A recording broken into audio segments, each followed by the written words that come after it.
Hello students, ई विद्या weekly current affair session में मैं विवेक सक्सेना आपका स्वागत करता हूं। इस वीकली करंट अफेयर सेशन में मैंने प्रश्नों को इम्पॉर्टेंट फैक्ट के साथ शामिल किया है। साथ ही ई विद्या वीकली करंट अफेयर्स के में ऐसे प्रश्नों को शामिल किया जाता है जिनकी आगामी प्रतियोगी परीक्षाओं में पूछे जाने की संभावना बहुत अधिक रहती है। आइए प्रारंभ करते हैं। क्वेश्चन नंबर 1, 7 सितंबर 2020 को निम्न में से किसे वर्ष 2019 का इंदिरा गांधी शांति पुरस्कार दिया गया? Option A Pranab Mukherjee, option B David Attenborough, option C Manmohan Singh और ऑप्शन डी सोनिया गांधी। तो यहां पर जो उत्तर या जो विकल्प सही है वो सही है बी, डेविड एटनबरो। प्रसिद्ध प्रकृतिवादी और प्रसारक डेविड एटनबरो को वर्ष 2019 का इंदिरा गांधी शांति पुरस्कार दिया गया है। इंदिरा गांधी स्मारक न्यास द्वारा आयोजित एक डिजिटल कार्यक्रम में सर डेविड एटनबरो को यह पुरस्कार दिया गया।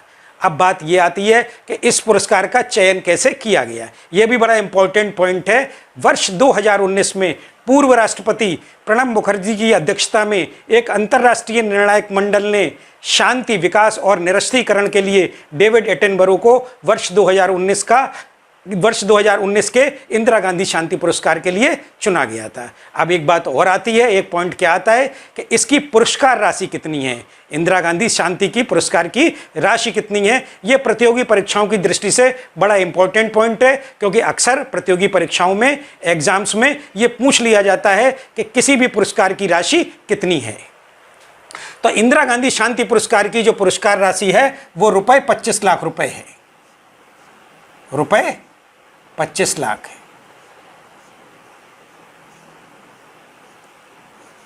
कुछ और आपको फैक्ट भी बता दें, इंदिरा गांधी कौन थी? इंदिरा गांधी भारत की प्रधानमंत्री रही थी और वर्ष 1984 में उनका निधन हो गया था। अब आते हैं क्वेश्चन नंबर 2 पर। राष्ट्रीय सांख्यिकी कार्यालय द्वारा 7 सितंबर 2020 को जारी सर्वेक्षण के अनुसार साक्षरता दर में कौन सा राज्य शीर्ष पर रहा? पहला ऑप्शन है केरल, दूसरा ऑप्शन है दिल्ली, तीसरा ऑप्शन है उत्तराखंड और चौथा ऑप्शन है हिमाचल प्रदेश। तो यहां पर जो सही विकल्प है या सही उत्तर है वो है केरल। अर्थात राष्ट्रीय सांख्यिकी कार्यालय द्वारा जारी 7 सितंबर 2020 को जारी सर्वेक्षण के अनुसार साक्षरता दर में केरल राज्य जो है वो शीर्ष पर रहा है। दूसरे स्थान पर कौन सा रहा है? पहले स्थान पर केरल रहा, दूसरे स्थान पर दिल्ली रहा, तीसरे स्थान पर उत्तराखंड रहा और चौथे स्थान पर हिमाचल प्रदेश रहा और पांचवें स्थान पर जो है वो असम रहा।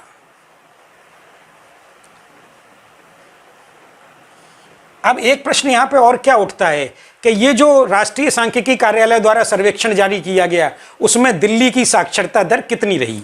तो आपको बता, वो केरल की साक्षरता दर कितनी रही? तो केरल चूंकि शीर्ष राज्य रहा तो केरल की साक्षरता दर रही 96.2%। अब बात आती है दिल्ली की साक्षरता दर कितनी रही? तो दिल्ली की साक्षरता दर रही 88.7%। अब बात आती है उत्तराखंड की साक्षरता कितनी रही? तो उत्तराखंड की साक्षरता दर जो है वो 87.6% रही। अब आती है बात हिमाचल प्रदेश की साक्षरता दर कितनी रही? तो हिमाचल प्रदेश की साक्षरता दर 86.6% रही। अब आती है बात पांचवा स्थान असम, तो असम की साक्षरता दर कितनी रही? असम की साक्षरता दर जो है वो 85.9% रही। इस सर्वेक्षण रिपोर्ट में एक बात और महत्वपूर्ण कही गई है। रिपोर्ट में यह बात भी कही गई है कि ग्रामीण परिवारों में 4% लोगों के पास ही केवल कंप्यूटर है और शहरी परिवारों में यह प्रतिशत 23 है। अर्थात शहरी परिवारों में 23% लोगों के पास कंप्यूटर है। अब आते हैं अपने अगले क्वेश्चन 3 पर।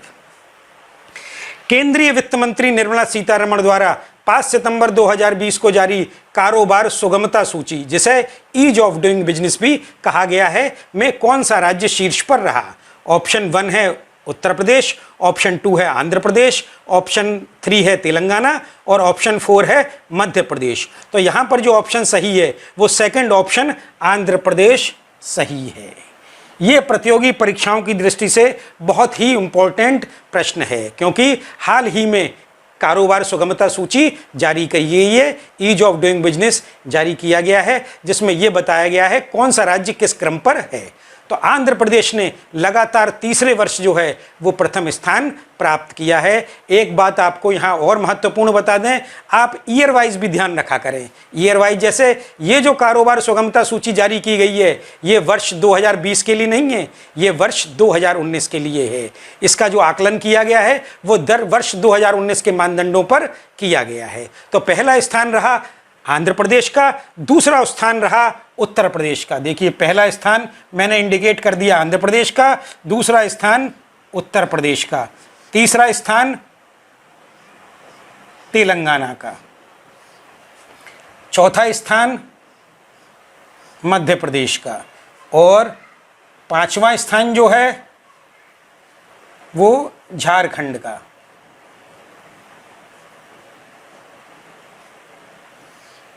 छठा स्थान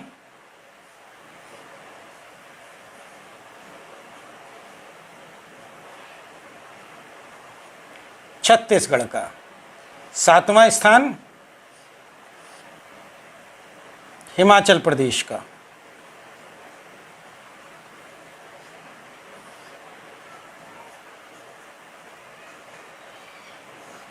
और आठवां स्थान राजस्थान का।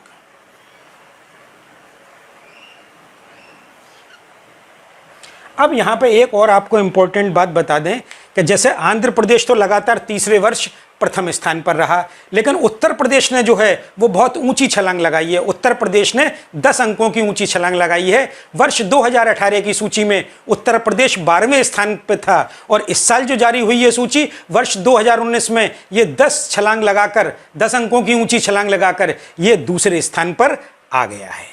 और तेलंगाना जो है, तेलंगाना पहले दूसरे स्थान पर था और ये एक स्थान नीचे खिसक कर तीसरे स्थान पर आ गया है। अब यहाँ पर और क्या क्या इससे इंपॉर्टेंट पॉइंट जो है वो जनरेट हो सकते हैं। एक तो ये जनरेट हो सकता है कि केंद्रीय वित्त मंत्री निर्मला सीतारमण का संसदीय क्षेत्र क्या है या वह किस सदन की सदस्य हैं। प्रतियोगी परीक्षाओं में आजकल इस तरह के प्रश्न बहुत पूछे जा रहे हैं। केंद्रीय मंत्रियों के हमें संसदीय क्षेत्र याद होने चाहिए, या संसदीय क्षेत्र नहीं है तो अगर वो राज्यसभा से सदस्य चुनी गई हैं तो वो राज्यसभा से किस सदन की या किस राज्य से चुनी गई हैं। अगर वो राज्यसभा की सदस्य हैं तो राज्य आएगा, और लोकसभा की सदस्य हैं तो किस लोकसभा से वो चुने गए हैं। तो केंद्रीय वित्त मंत्री निर्मला सीतारमण जो हैं वो कर्नाटक से राज्यसभा की सांसद हैं और ये केंद्रीय वित्त मंत्री हैं, कैबिनेट स्तर की मंत्री हैं। अब आते हैं राज्य मंत्री। केंद्र में राज्य मंत्री कौन है? केंद्रीय वित्त राज्य मंत्री। तो केंद्रीय वित्त राज्य मंत्री जो है वो अनुराग ठाकुर जी हैं, और अनुराग ठाकुर जी हैं वो कहाँ के? वो लोकसभा के सदस्य हैं। और वो लोकसभा में कहाँ का प्रतिनिधित्व करते हैं? तो वो लोकसभा में हमीरपुर हिमाचल का प्रतिनिधित्व करते हैं, अर्थात वो हमीरपुर से लोकसभा सांसद हैं। अब इससे संबंधित सारे फैक्ट्स को मैंने आपको बता दिया इस क्वेश्चन से संबंधित। अब आते हैं अपने अगले क्वेश्चन पर। वैश्विक नवाचार सूचकांक ग्लोबल इनोवेशन इंडेक्स 2020 में भारत का कौन सा स्थान है? Option A 60, option B 57, option C 52 और ऑप्शन डी 48।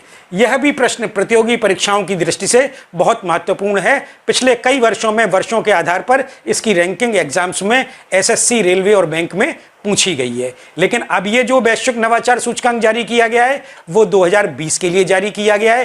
पहले जो एग्जाम्स में आया है प्रश्न वो तब पूछा गया था 2019 की, 2018 की। तो मैंने क्या बताया कि प्रतियोगी परीक्षा की हम तैयारी कर रहे हैं तो हमें वर्षवार याद होना चाहिए, क्योंकि हमें याद है वर्ष 2019 की पूछी 2020 की गई है और हमने 2019 का मानते हुए जो हमें याद है और वो 2020 की में टिक कर दिया, तो वो हमारा प्रश्न गलत हो जाएगा और हम मान के चलेंगे हमने सही कर दिया है। तो हमें वर्ष वाइज याद रखनी चाहिए किस वर्ष कौन सी रैंकिंग हमें प्राप्त हुई है। तो इसका जो पहला ऑप्शन है ग्लोबल इनोवेशन इंडेक्स 2020 का, तो पहला ऑप्शन है 60, दूसरा ऑप्शन है 57, तीसरा ऑप्शन है 52 और चौथा ऑप्शन है 48। तो यहाँ पर जो सही उत्तर है ग्लोबल इनोवेशन इंडेक्स वैश्विक नवाचार सूचकांक 2020 में भारत को 48वां स्थान मिला है। तो ये जो रैंकिंग हो गई ये 2020 की हो गई। और आपको एक बात बता दें, आप इस तरह के पॉइंट भी याद रखें कि भारत ने कितने अंकों की छलांग लगाई है। तो भारत ने 4 अंकों की छलांग लगाई है। 2019 में जो भारत की रैंकिंग थी वो 52 थी और अब 48 आ गई। तो वो 4 अंक उसने अपनी सुधार किया है अपनी रैंकिंग में। तो ये देखिए 2019 में रैंकिंग क्या रही। 2019 में भारत की रैंकिंग 52 थी। अगर कोई 2020 की पूछता है तो हम 48 कहेंगे और 2019 की पूछता है तो हम 52 कहेंगे। और 2018 की कोई रैंकिंग पूछता है तो हम क्या कहेंगे कि 57 है। तो हमें ईयर वाइज रैंकिंग याद रखनी चाहिए। और आपको ये बता दें, पिछले 2-3 साल की रैंकिंग याद रखने से ही हमारा काम चल जाएगा, क्योंकि अधिकांशतः एग्जामों में क्या पूछते हैं, अगर 2020 की आ गई है एग्जाम होने तक तो 2020 की पूछ लेंगे या 19 की पूछ लेंगे, यदा कदा 18 की भी पूछ ली जाती है। और 2017 में रैंकिंग कितनी रही? 2017 में 60 रैंकिंग रही। इस सवाल से एक और इम्पोर्टेंट जो है प्रश्न जो है वो फ्रेम होता है। क्या होता है? हमने ये तो बता दिया कि ग्लोबल इनोवेशन इंडेक्स 2020 में भारत का स्थान जो है वो 48 रहा। भारत ने 4 अंकों का इंप्रूवमेंट किया है और भारत का स्थान 48 रहा। लेकिन हमें वैश्विक नवाचार सूचकांक ग्लोबल इनोवेशन इंडेक्स 2020 में ये भी याद रखना चाहिए कि शीर्ष स्थान अर्थात प्रथम स्थान किस देश का रहा। हमें भारत की स्थिति के साथ शीर्ष स्थान किस देश का रहा ये भी पता होना चाहिए। यह शुरुआत के जो 5 देश हैं, पहले, दूसरे, तीसरे, चौथे और 5वें क्रम के देश हैं, उनका भी हमें जानकारी होनी चाहिए। तो मैं आपको बता दूं, ग्लोबल इनोवेशन इंडेक्स 2020 में स्विट्जरलैंड का प्रथम स्थान रहा है और ग्लोबल इनोवेशन इंडेक्स 2020 में स्वीडन का जो है वो दूसरा स्थान रहा है। पहला स्थान स्विट्जरलैंड का, दूसरा स्थान स्वीडन का और तीसरा स्थान अमेरिका का रहा है, चौथा स्थान ब्रिटेन का रहा है और 5वां स्थान नीदरलैंड का रहा है। अब एक बात और इंपॉर्टेंट क्वेश्चन यहाँ पे एग्जाम्स के लिए क्या फ्रेम होता है कि ग्लोबल इनोवेशन इंडेक्स जो है वो कौन जारी करता है। तो आपको बता दें, ग्लोबल इनोवेशन इंडेक्स जो है वो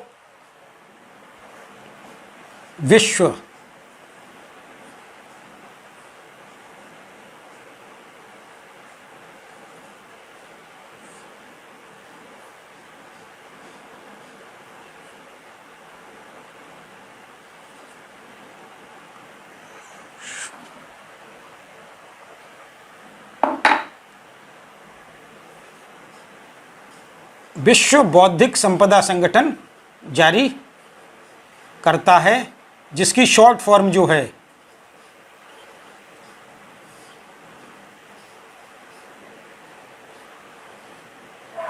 विश्व बौद्धिक संपदा संगठन जारी करता है, जिसकी शॉर्ट फॉर्म जो है वो बीपीओ है। मैंने वर्ल्ड इंटेलेक्चुअल प्रॉपर्टी ऑर्गेनाइजेशन।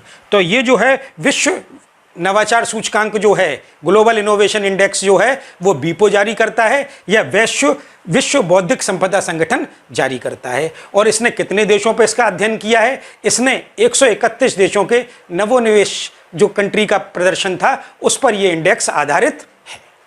अब आते हैं अपने अगले क्वेश्चन पर। साउथ इंडियन बैंक के नए व एमडी व सीईओ कौन बने हैं? एमडी की फुल फॉर्म हुई मैनेजिंग डायरेक्टर, जिसे प्रबंध निदेशक कहते हैं, और सीईओ माने चीफ एग्जीक्यूटिव ऑफिसर, मुख्य कार्यकारी अधिकारी साउथ इंडियन बैंक के कौन बने हैं?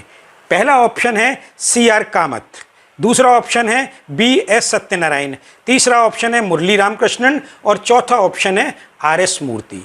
तो यहाँ पर जो सही उत्तर है या सही विकल्प है वो है मुरली रामकृष्णन। साउथ इंडियन बैंक के नए मैनेजिंग डायरेक्टर व सीईओ जो है वो मुरली रामकृष्णन बने हैं। इससे एक इम्पॉर्टेंट फैक्ट और क्या हम आता है, इससे एक और इम्पॉर्टेंट फैक्ट हमें और पता होना चाहिए, वो ये है कि साउथ इंडियन बैंक का हेड ऑफिस कहाँ है। बैंकिंग परीक्षाओं में इस तरह का प्रश्न पूछ लिया जाता है कि उस बैंक का मुख्यालय या हेड क्वार्टर कहाँ है। तो साउथ इंडियन बैंक का जो हेड क्वार्टर है वो केरल में है। और कहाँ पे है केरल में? त्रिशूर।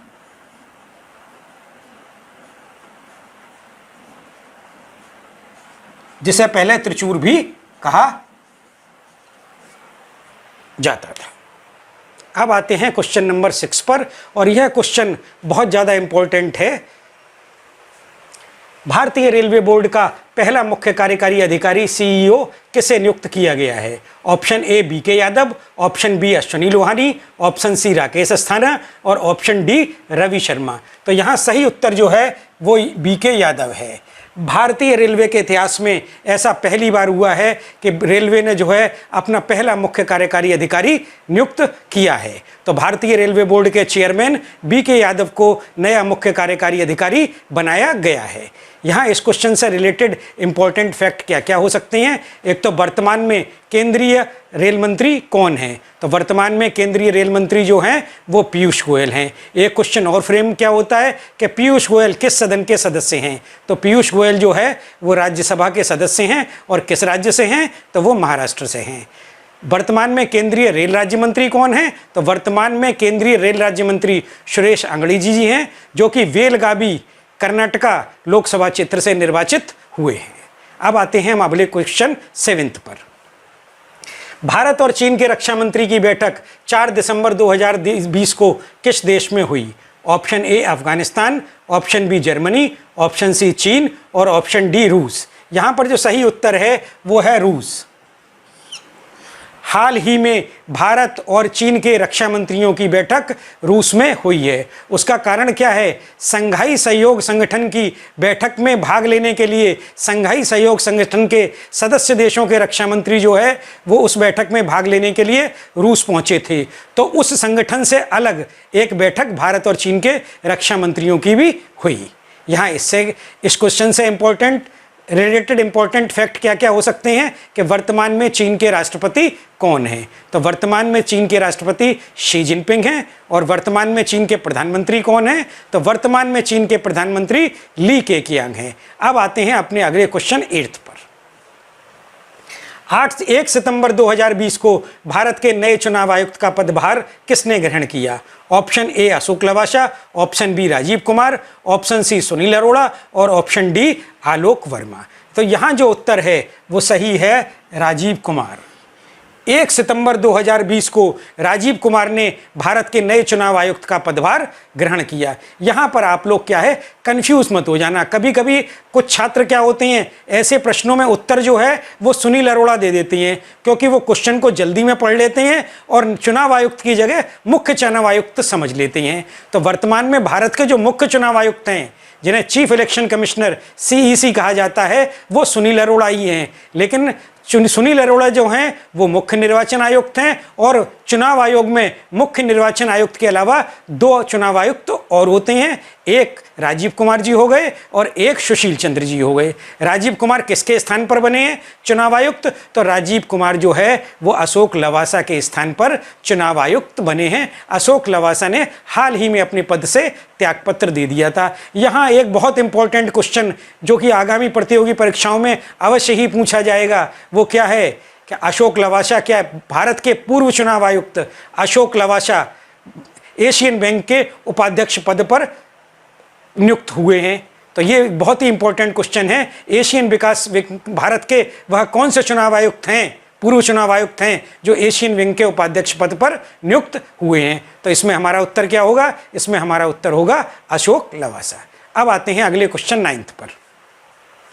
अमर सिंह के निधन से रिक्त राज्यसभा सीट से 4 सितंबर 2020 को कौन निर्विरोध निर्वाचित हुआ? फर्स्ट ऑप्शन है रवि शर्मा, सेकंड ऑप्शन है नरेश अग्रवाल, थर्ड ऑप्शन है लक्ष्मीकांत वाजपेयी और फोर्थ ऑप्शन है सैयद जफर इस्लाम। तो यहाँ पर जो सही उत्तर है वो है सैयद जफर इस्लाम। सैयद जफर इस्लाम एक बैंकर हैं और वो अमर सिंह के निधन से रिक्त हुई राज्यसभा की सीट पर निर्विरोध निर्वाचित हुए हैं। आपको बता दें कि हाल ही में समाजवादी पार्टी के पूर्व नेता अमर सिंह का सिंगापुर में निधन हो गया था और वह राज्यसभा सांसद उत्तर प्रदेश से थे। एक क्वेश्चन यहाँ पे और इम्पोर्टेंट क्या फ्रेम हो जाता है जो कि कई परीक्षाओं में पूछा भी जा चुका है। वो प्रश्न ये है कि उत्तर प्रदेश से राज्यसभा की कुल कितनी सीटें हैं? तो हमारा सही उत्तर क्या है? वर्तमान में उत्तर प्रदेश से राज्यसभा की कुल सीटें 31 हैं। अब आते हैं अपने अंतिम क्वेश्चन 10 पर। भारत के पूर्व राष्ट्रपति जिनका 31 अगस्त 2020 को नई दिल्ली में निधन हो गया, A option doctor APJ Abdul Kalam, option B Pranab Mukherjee, option C KR. Narayanan और ऑप्शन डी शंकर दयाल शर्मा। तो यहाँ पर जो हमारा उत्तर सही है या जो विकल्प सही है वो है प्रणब मुखर्जी। भारत के पूर्व राष्ट्रपति प्रणब मुखर्जी का 31 अगस्त 2020 को नई दिल्ली में निधन हो गया। वह 84 वर्ष के थे। वह भारत के 13वें राष्ट्रपति रहे थे। वह भारत के 13वें राष्ट्रपति वर्ष 2012 से 2017 तक रहे थे। उन्होंने 25 जुलाई 2012 को भारत के 13वें राष्ट्रपति के रूप में अपना पदभार ग्रहण किया था। उनका जन्म 11 दिसंबर 1935 को पश्चिम बंगाल के वीरभूमि जिले के मिराती गांव में हुआ था। उन्हें वर्ष 2019 में भारत रत्न पुरस्कार से भी सम्मानित किया गया था। आज का ये वीडियो यहीं समाप्त होता है। अगले हफ्ते ई विद्या वीकली करंट अफेयर्स में पुनः मिलते हैं। धन्यवाद।